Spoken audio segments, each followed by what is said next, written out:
Hello everyone, I welcome you all to my channel.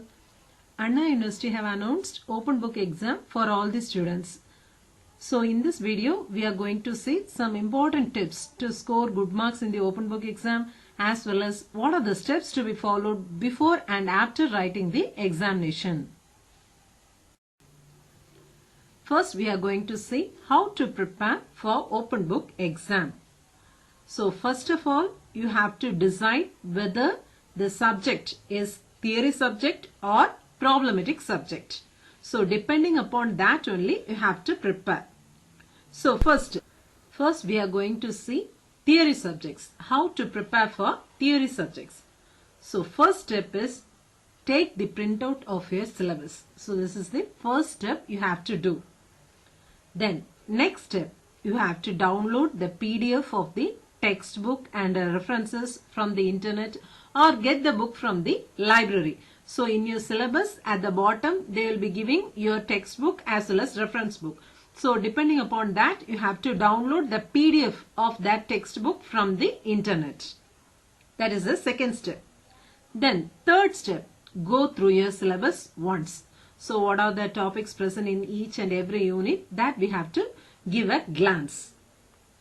Next step, understand what is present in each unit or what concepts are dealt in each unit. That means in each unit what are the concepts they have covered or what are the topics present. So that we have to go through it. That is the step number 4.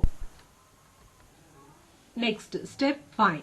So make a note using your textbook what are the subtopics present under each topic given in your syllabus. So in your syllabus under each unit there will be many topics. So under that topic there will be subtopics. That subtopics will be given only in your textbook. So you have to make a note of it. That is step 5. Next, step 6. You have to note the page number of the textbook where that topic is present. So it will be easier for you to find out the answers. Then step 7. Download the question bank for that subject from the internet. There is many question banks are available in the internet. So you can download for that particular subject. Then step 8. You have to take the previous year question papers and you have to check whether the answer is available with your materials or not. Otherwise you have to check whether you can able to find the answers or not. So these are the steps you have to follow for the theory subjects. So next we are going to see problematic subjects. So first step is take the printout of your syllabus. Then step 2, download the PDF of the textbook and references from internet or get the book from the library. Next, step 3, ask your staff members to suggest a good local author book in which more problems are solved. So this is very important for problematic subjects, but because problematic subject means we don't know which problem they are going to ask. So we have to use your textbook as well as some local text also, because in the textbook many problems will not be solved. So we have to go for a local text. So you can ask your staff member to suggest a good local author book. Next step, go through your syllabus once.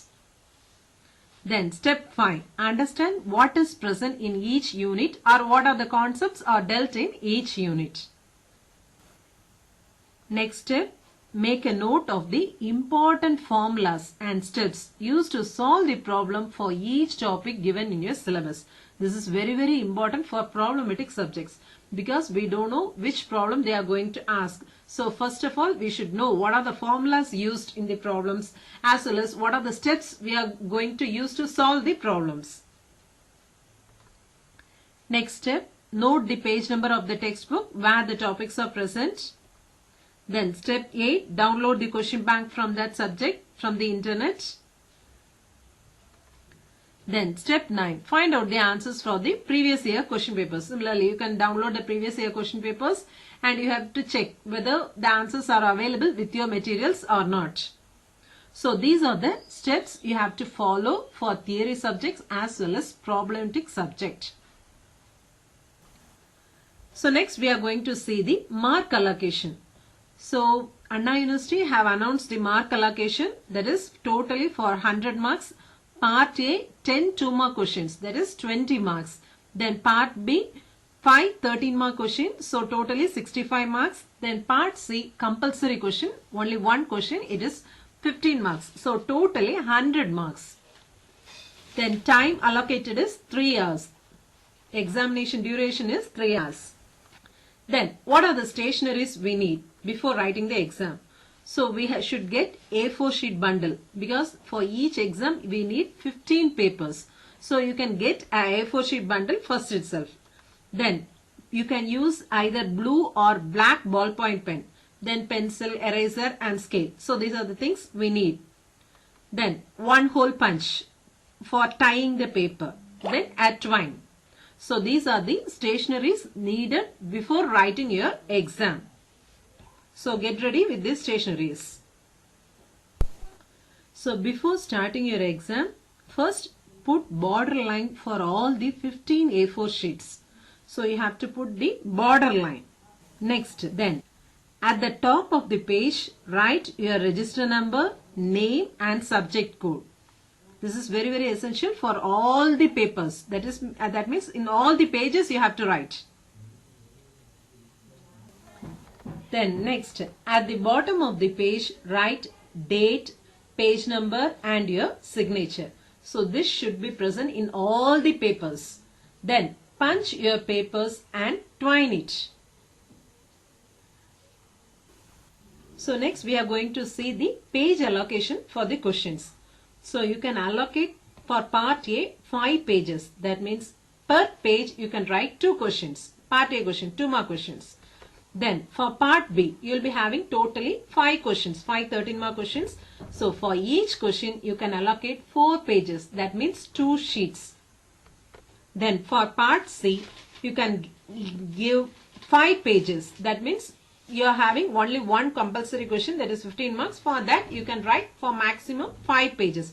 So totally you have 30 pages. Maximum you have to write 30 pages.